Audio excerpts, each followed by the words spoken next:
Bueno, pues ahora le pido que me acompañe a México y a Centroamérica porque a raíz de la crisis migratoria, pues Estados Unidos entre que pide ayuda, les pide favor, pero también les exige y negocia con México y con los países centroamericanos. Estados Unidos está decidido a frenar la migración y para lograrlo acordó con México, con Guatemala y con Honduras que fortalezcan la presencia de sus fuerzas de seguridad en las fronteras. El gobierno mexicano dijo que no la aumentará, mantendrá los elementos que ya tiene desplegados. La Secretaría de Relaciones Exteriores informó que el gobierno mexicano mantendrá el despliegue ya existente de fuerzas federales en su zona fronteriza con el objetivo de hacer cumplir su propia legislación migratoria a fin de brindar atención a las personas migrantes, principalmente a menores no acompañados, y a combatir el tráfico de personas. México añadió que favorece una migración ordenada, segura, regular y con apego a derechos humanos, además de que sostiene que el desarrollo económico y social es la única solución de fondo al fenómeno migratorio. La vocera de la Casa Blanca, Jen Psaki, indicó en conferencia de prensa que México mantendrá 10,000 efectivos en su frontera sur, mientras que Guatemala envió 1,500 policías y militares a su frontera. Además, erigirá 12 puestos de control fronterizo en la ruta migratoria del país. Sobre Honduras, señaló que esta nación despachó 7,000 policías y militares a fin de dispersar un amplio contingente de migrantes. El objetivo es hacer más difícil la travesía y dificultar al mismo tiempo el cruce de las fronteras, expresó Psaki, quien confirmó que los acuerdos con estos países se alcanzaron en las últimas semanas, aunque no quiso dar más detalles.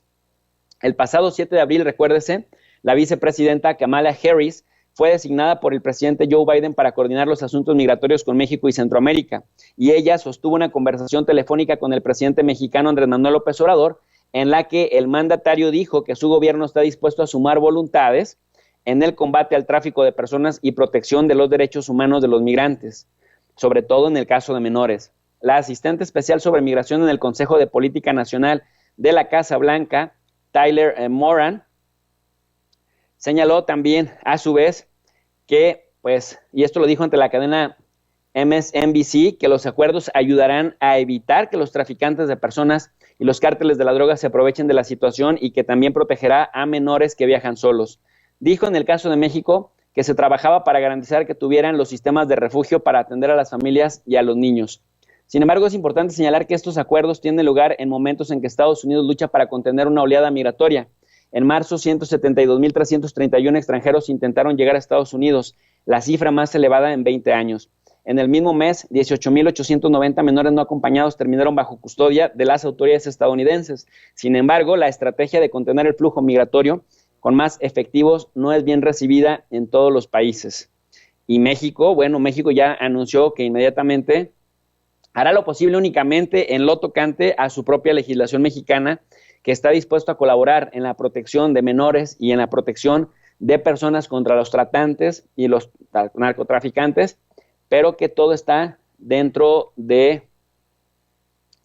su propia legislación y que no recibe presiones del exterior. Así las cosas en el tema migratorio, pero en el caso de Guatemala y en el caso de Honduras ya empezaron a ceder a la presión y me parece que esto pues también hace que los gobiernos centroamericanos que parece que nadan de muertito, por ejemplo, en El Salvador, Nayib Bukele, que es muy activo en las redes sociales, de pronto nada de muertito, se la pasa criticando a México, critica a Guatemala y al mismo tiempo critica a Estados Unidos, pero difícilmente asume su propia responsabilidad como gobierno por las olas migratorias que salen de El Salvador. Y en el caso de Honduras, bueno, con un